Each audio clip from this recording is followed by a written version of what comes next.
Okay, La Liga plans to take Barcelona versus Athletico Madrid on the 22nd of December to Miami. They are just waiting on FIFA approval. Now, FIFA took the promoters of this idea and La Liga to court. They've now withdrawn from that court action. We're waiting on approval. Now, the last time La Liga tried this, the players threatened strike action. Fans protested in response as well, saying no. The Spanish FA said no. And very, very quickly the idea went away. Then the pandemic and the European Super League idea happened. And fans yet again said no. And players, actually a lot of players said no. And a lot of clubs said no as well. And it showed the division with a small select group of the one percenters, as I call them, a small select group of clubs who are meant to be exceptionally wealthy, who all have ridiculous amounts of debt, Barcelona, Real Madrid included, and the fans went, no. We saw fan protests, and very quickly the clubs realised, oh Christ, we're going to get kicked out of our domestic league because we breached league rules that we've signed up to, saying we won't sign up with another non-sanctioned competition. You have to sign you basically agree to these rules at the start of every season, and we're in a TV rights cycle, and we need to renegotiate our next TV deal. And empty stadiums look really bad for live TV, and put off investors. It devalues your TV deal. If you've got a lot of empty seats, that's not a healthy product. It's a bad product. Now, the European Super League quickly collapsed.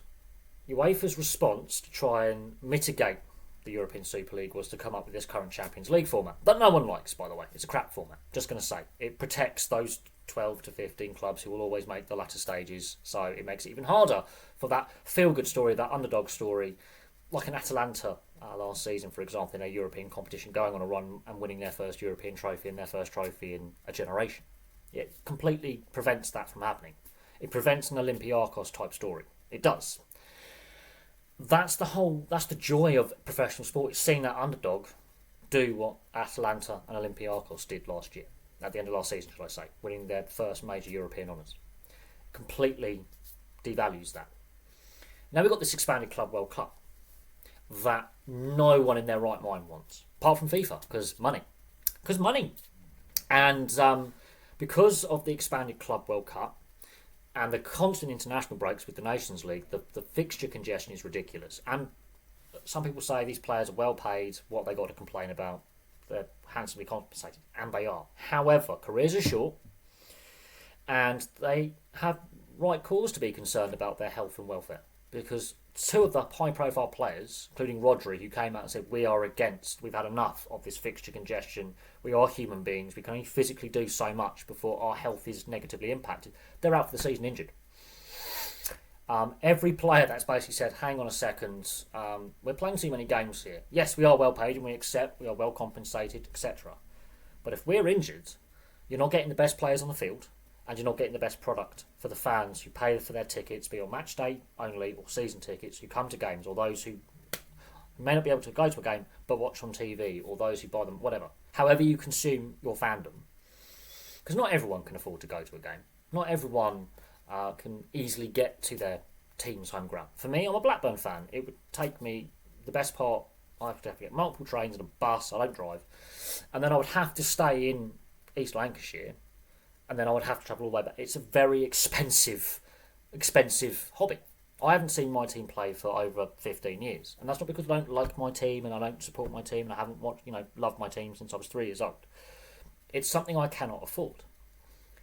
It is not easy, unless they play away in the south of England, for me to go see my team play. And there'll be those who say, oh, but you're not a true fan. It's like, well, I live by myself, I've got bills to pay, I've got rent to pay, I've got to feed myself. I think they're a bit more of a priority over, going to one game every few years. Well, I would love to go to every game, I would. It's just not feasible. And it's becoming more and more expensive. But the club chairmen don't see this. FIFA don't see this. And the league chairmen don't see this. They see money. Also, it has the potential to devalue the MLS, which has grown massively in recent years. And while it's still not on the same level as some of the European leagues, it's a fun watch. I actually enjoy watching MLS games when I catch them. They are fun to watch. They're very open. They're very entertaining.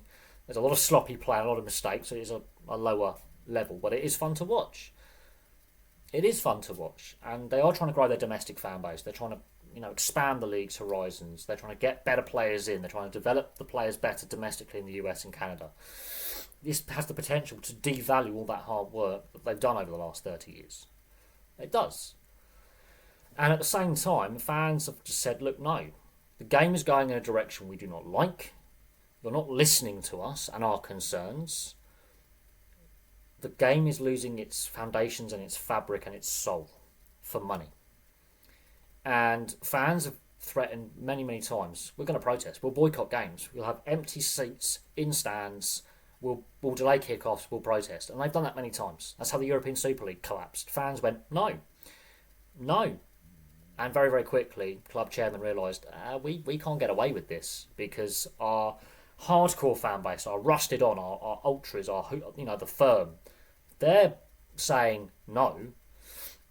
We won't get any fans inside the stadium because they're going to block the stadium gate. So the game could kick off with no fans inside. Or not kick off at all. And empty seats look really bad on live TV when you're trying to sell to investors and potential new broadcast partners. Got empty seats. Why have you got empty seats? This is a high-profile game. The fans don't like the direction. It hurts them. If no one's in the stadium or people can't buy match day tickets, or we're not buying the match day, that hurts revenue streams. We saw during the empty seats during COVID how much money clubs were losing with no fans in attendance or with limited attendance. It hurt clubs. And clubs are still getting hurt now by having low attendance. For example, Inverness Caledonian Thistle, much smaller fry than Barcelona and Athletico Madrid, basically on the verge of collapse because they're not selling out the stadium.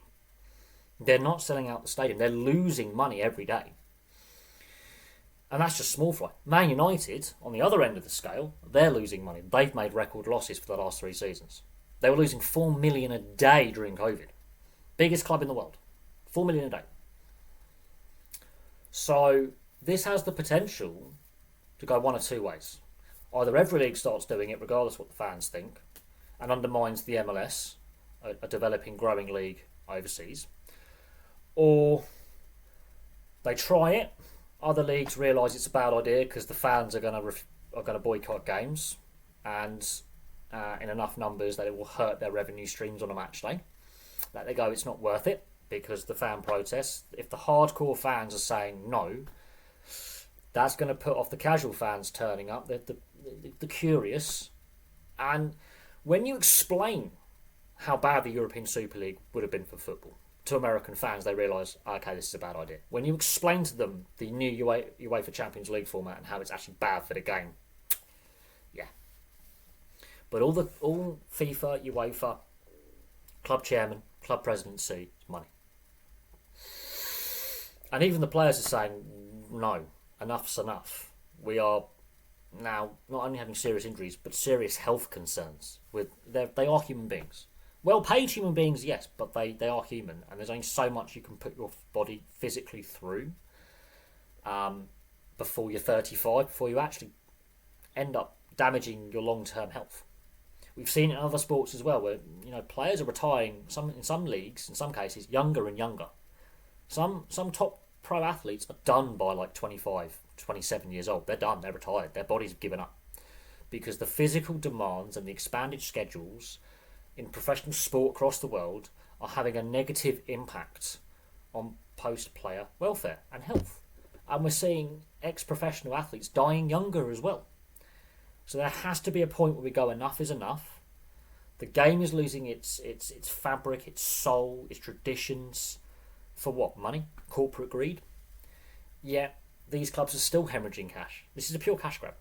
This has got nothing to do with the betterment and growth of the game. It is purely to make money because they've seen what the North American major leagues do with their international series.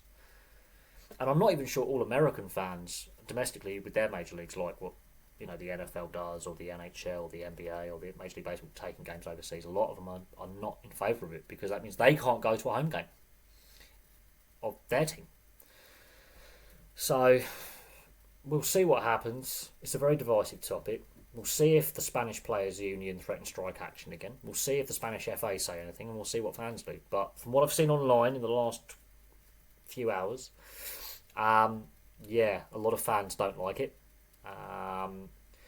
from all clubs.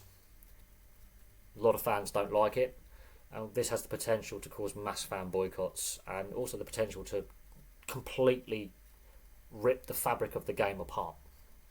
More so than the European Super League, the Club World Cup, expanded World Cups, fixture congestion, ticket prices. This has the potential, in my opinion, to cause more harm to the game than good.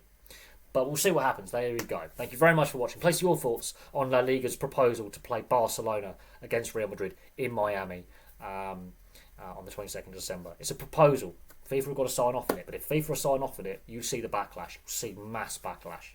Fans have had enough. Fans don't trust the governing bodies. Fans don't trust the club hierarchies. Fans have had enough. And the Premier League so far and the Bundesliga, two of the other big leagues in Europe, have said we're not prepared to take games overseas. But the Liga is the one who probably potentially has the most financial problems, who needs money. But I don't think this is the way to go about it, because it hurts the game, ironically, in my opinion, in the US and Canada by undermining the MLS, and it completely changes the whole concept and fabric of the game. But there we go. Place your thoughts in the comment section below, and I'll have some more content for you guys very, very soon.